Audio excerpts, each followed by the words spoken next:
akili. Muraho abana, ngiye kubasomera inkuru nziza. Apipo nawe akunda gusoma ibitabo. Inkuru y'uyu munsi ni Sinsanzwe kubera ko nitonda. Nkunda gufashanya.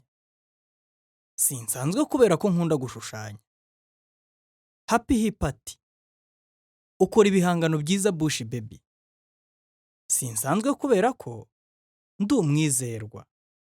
Sister Lion ati, iyo nsezeranyije umuntu ikintu nubahiriza isezerano.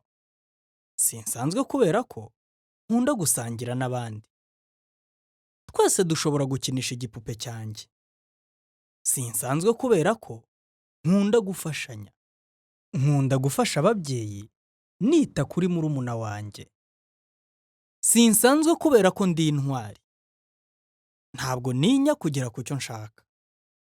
Sinsanzwe kubera ko nita ku bandi. Happy hipa arababaye. Nzamuha kimwe mu bitabo byanjye kugira ngo mushimishe. Sinsanzwe kubera ko nkunda gusetsa.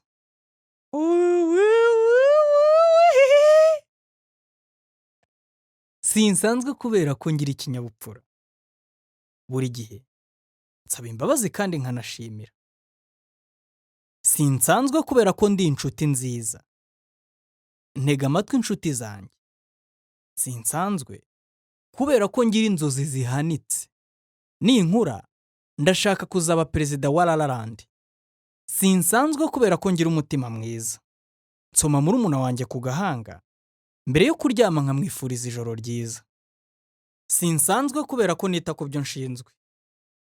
Ushobora buri gihe kunyizera.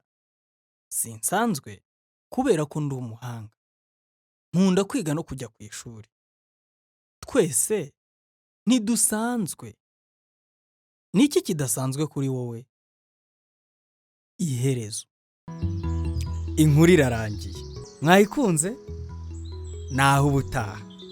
Bye!